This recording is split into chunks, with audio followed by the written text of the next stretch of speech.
Guys, it's Zach here. I just now realized I haven't made an update on my truck since almost, I think it's been April.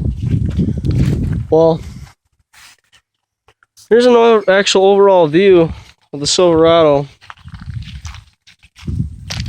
This build's turned out to be way more than what I bid up to, and it's finally almost done now, but here you go, guys. The wall's in the truck. Let me put the seat up here. There she is. It's still without a baffle. I'm still waiting on subs from Tantric. It's been almost 5 months now, but I'm still waiting. Murphy says they should be here anytime. They're trying to have all the orders shipped out by the end of the month, so hopefully I will see them in the next couple weeks and we'll get this bad boy planned. But this is the inside of the wall. I decided to go ahead and Bondo the whole inside. I haven't done the port yet, but it's fiberglassed also underneath of the whole thing. The whole entire, guys, there's over probably 300 cans of spray foam in this truck all day, but as you can see, there is no space left at all. I mean, this thing is, there's over 17 sheets of birch in the truck itself. There's also a layer of 2x4s and some miscellaneous OSB and probably some deck board and some other stuff that I had laying around because I couldn't make it to the hardware store. But the doors are completely foamed as much as I could fit all the way up. The only part that's not is probably up here in these little gaps.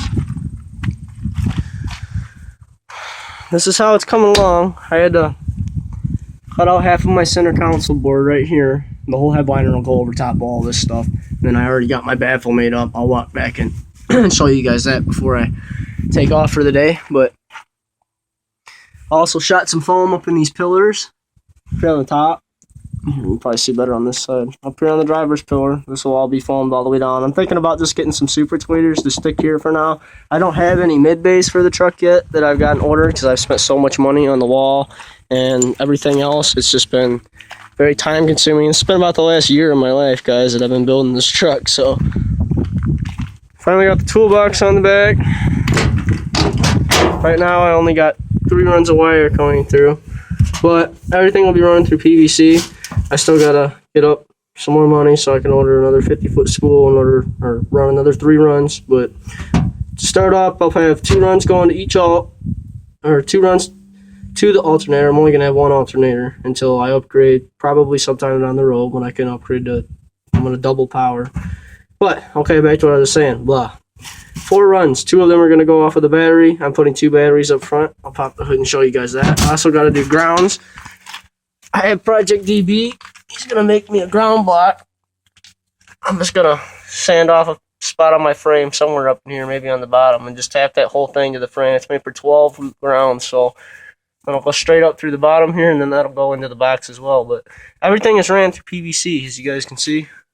I mean, you know, it comes up from the toolbox, goes all the way down to the front of the cab.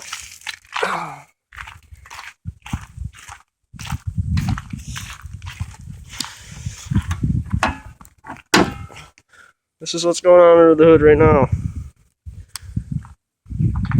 All of my wire will come right out of a tube, just like that.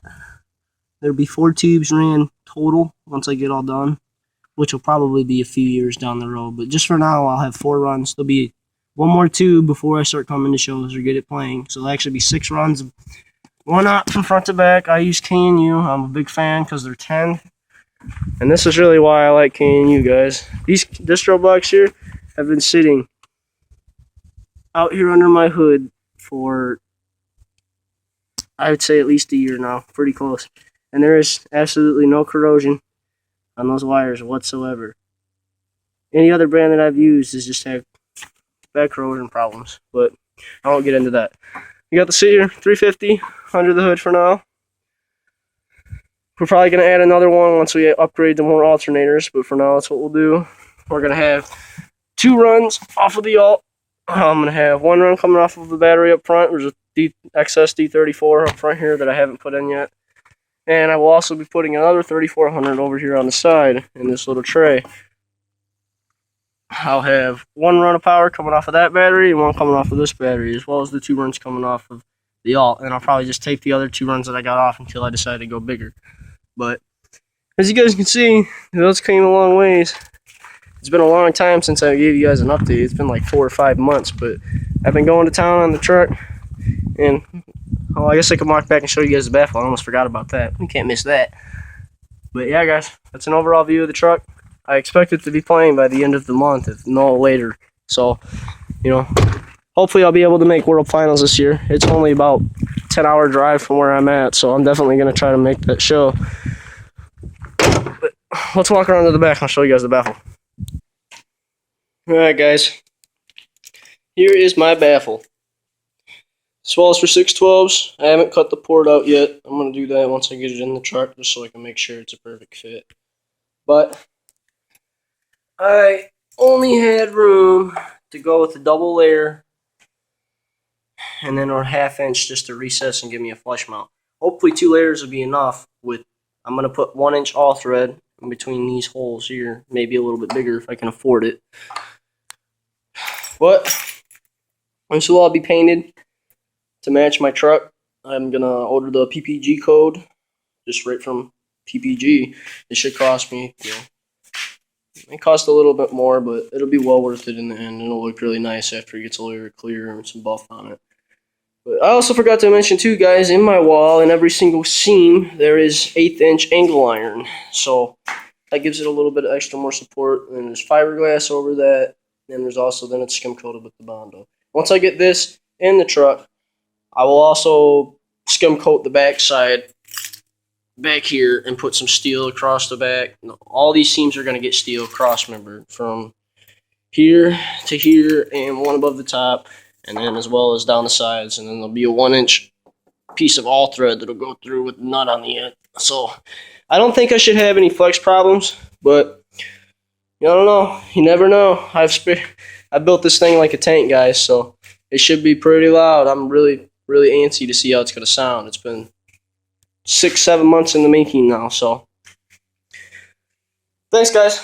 I appreciate you watching and following my build. If you've been following or if you're just now starting to watch, I appreciate the views. But if you could like and comment on the bottom, I'd really appreciate it. And I'll be posting more videos for you guys to see sometime soon too. So if you like it, just give it a thumbs up, and I'll see you guys at most of the comps coming up, especially next year. I appreciate it. See ya.